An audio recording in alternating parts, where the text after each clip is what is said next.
لما تيجي تشتري سماعه بلوتوث كده علشان تسمع منها مزيكا او تتفرج على فيديوهات بس عايز صوت احسن بكتير من صوت الموبايل، او مش حابب ان انت دايما تبقى حاطط هيدفونز في ودانك، او مش عايز تسمع لوحدك مثلا، فتلاقي قدامك مجموعه كبيره جدا من السماعات البلوتوث، من اول الحاجات الرخيصه في السعر والسيئه في الاداء لغايه الحاجات بقى اللي بالالاف يعني، وطبعا بتديك اداء كويس جدا. لكن سماعات قليله بتقدر تديك اداء كويس بسعر اقل من العادي في الفئه بتاعته من غير ما يكون في تنازلات كتير. والسماعه اللي هنتكلم عنها النهارده الحقيقه هي واحده من السماعات دي، فتعالى نتكلم مع بعض كده شويه عن الانكر ساوند كور سيلكت 2 ونعرف كده مميزاتها وعيوبها والتنازلات اللي بتقدمها، وقبل ما تشتريها كده تعرف اذا كانت هي دي السماعه المناسبه ليك ولا لا.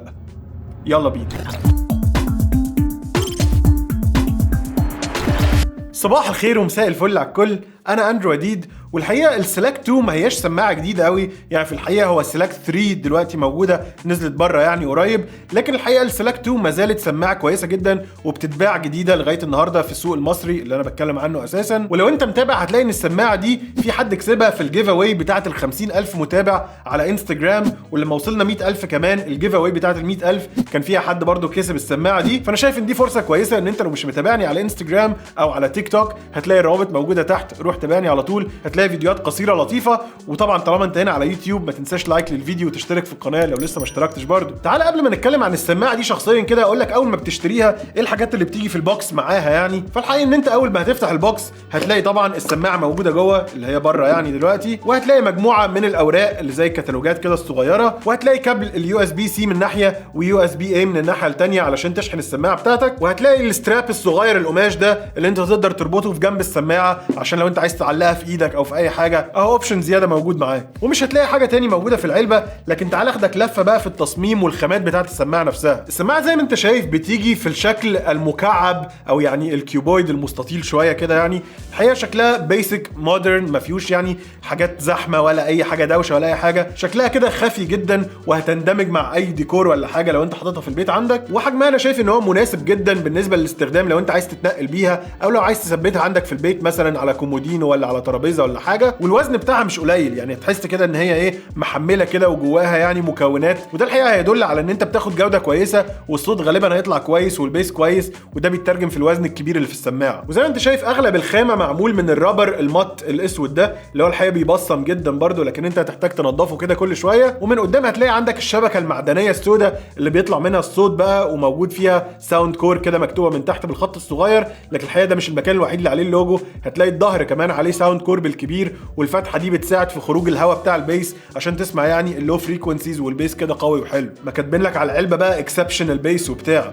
فتوقع بيس كويس. بعد كده عندك في واحد من الجوانب في الفتحه بتاعه اليو اس بي سي اللي انت بتستخدمها علشان تشحن السماعه، والغريب انها مش متغطيه لان السماعه دي المفروض ان هي مقاومه للميه يعني جدا زي ما هنتكلم بعد شويه، لكن الحقيقه هو مش متغطي بحاجه. والناحيه الثانيه عندك اللوب او الفتحه اللي انت بتثبت فيها الستراب اللي انا وريته لك من شويه كده لو انت عايز تعلقها في ايدك مثلا. ومن تحت هتلاقي عندك برده الدنيا كلها نفس الرابر الاسود ده، وبعد كده الاربع رجلين الكاوتش دول عشان ما تتزحلقش على اي سطح. ومن فوق بقى هتلاقي يمكن اكتر حاجه زحمه يعني في السماعه، وهي الزراير الخمسه الكبار جدا اللي موجودين عندك من فوق. فاول زرار عندك بتاع الباور اللي بتفتح وتقفل منه السماعه، بعد كده الفوليوم داون واب لو عايز تعلي الصوت، وفي النص ده الاكشن بutton اللي انت ممكن تستخدمه علشان تشغل التراك او توقفه، او لو خليتك دايس تشغل الاوامر الصوتيه، او لو دوست دوستين ورا بعض تجيب التراك اللي بعده، 3 دوسات تجيب التراك اللي قبله، وهكذا يعني. ده زرار دايما كده يونيفرسال موجود في اغلب السماعات البلوتوث. واخيرا هتلاقي عندك الزرار بتاع البلوتوث اللي تقدر منه تربط السماعه دي بالموبايل بتاعك او تربط اكتر من سماعه كمان زي ما هنحكي برضو قدام شويه في الميزان. لكن هي عموما الديزاين بتاعها عامل زي الطوبه كده ومودرن وما هواش زحمه وحلو،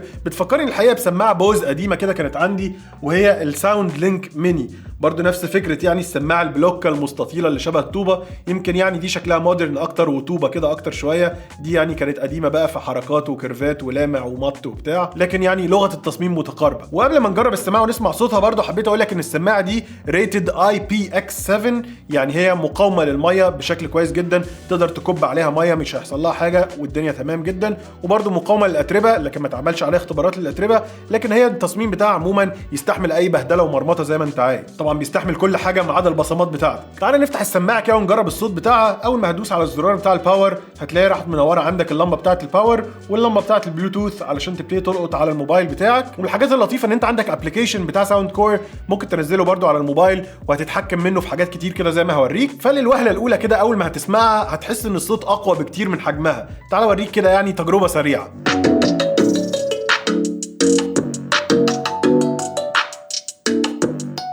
واخد بالك ان باين ان زي ما يكون في 3 سماعات كده، سماعه يمين وسماعه شمال وزي سماعه السب ووفر كده في النص. مش عارف باين عندك ولا لا.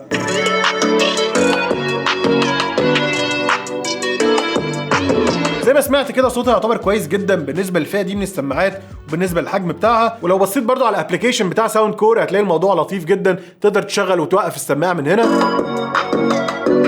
وطبعا تقدر تتحكم في الفوليوم من هنا، تعلي وتوطي. ومن الحاجات اللطيفه جدا بقى انك تقدر تعدل في الايكوالايزر او في ستايل الصوت يعني من الابلكيشن. فلو دوست على ساوند كور سيجنتشر ده هتلاقي رسم لك الجراف بتاع الايكوالايزر، وعندك كذا حاجه بقى ممكن تختار منها اوريدي، حاجات بريسيتس يعني موجوده. او لو عايز تعدل في الاي كيو مع نفسك هتدوس على كاستم اللي تحت دي، وساعتها هيطلع لك بقى شكل الايكوالايزر كده بالمنظر اللي انت متعود عليه، تعلي اللي انت عايزه وتوطي اللي انت عايزه، والموضوع بصراحه كول جدا. تعال نقارن كده سريعا ما بين سماعه زي الانكر سيلكت 2 وسماعه تانية مثلا زي البوز ساوند لينك مايكرو اللي انا برضو بستخدمها. الحقيقه البوز اغلى طبعا شويه، لكن الفئه بتاعه الحجم والصوت المفروض ان هم متقاربين من بعض. تعال نسمع كده مقارنه سريعه وقول لي رايك في الكومنتات تحت، مع العلم ان البوز سعرها تقريبا ضعف سعر الانكر.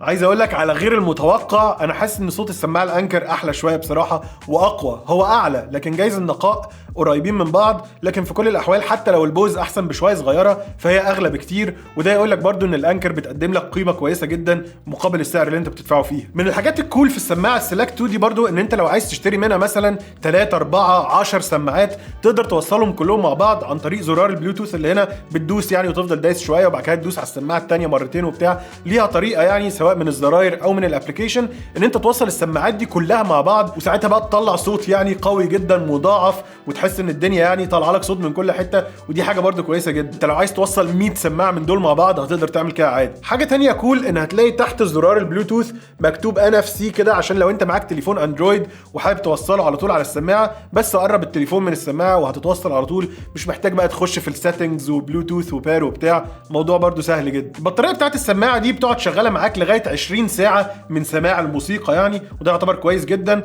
وهتشحنها برده في وقت سريع باليو اس بي سي اللي بيجي معاها. وقصه البطاريه يعني ما فيهاش مشاكل كتير ومش هتشيل هم الشحن شويه. يمكن انا كان نفسي اعرف دايما البطاريه فيها كام في الميه انها تتقال مثلا من السماعه، لكن ما اقدرش اعرف بس غير عن طريق الابلكيشن بتاع الموبايل. شكل البطاريه اللي ظاهر عندك ده بس بيقول لك هي مليانه قد ايه، حتى ما بيديكش يعني نسبه مئويه عشان تعرف. وده هياخدنا للعيوب بقى اللي انا شايفها في السماعه دي. اول عيب ان انت لو جبت سماعه تانية زي ما قلت لك وتقدر توصلهم مع بعض عادي هيطلعوا نفس الصوت بالظبط. مش تقدر تختار بقى ان هو يبقى ستيريو واحده ليفت وواحده رايت وتلاقي الصوت يعني مجسم اكتر او يعني متوزع ما بين السماعتين. لا، نفس الصوت اللي هيطلع من هنا هو اللي هيطلع من هنا، هو اللي هيطلع من الثالثه والرابعه والخامسه. ومفيش بقى قصه الشانلز او القنوات ان كل سماعه بتطلع حاجه. تاني عيب ان السماعه دي حلوه جدا لما تيجي تسمع مزيكا، جايز لما تيجي تتفرج على فيديوهات او عايز تشوف محتوى مثلا فيه كلام زي فيلم او مسلسل او كده، ما هياش احسن حاجه قوي والصوت ممكن يطلع يعني تخين شويه كده. لكن للامانه انت تقدر من الابلكيشن برضو بتختار الاي كيو بريسيت او الحاجات المتسجله. لو اخترت فويس او اخترت بودكاست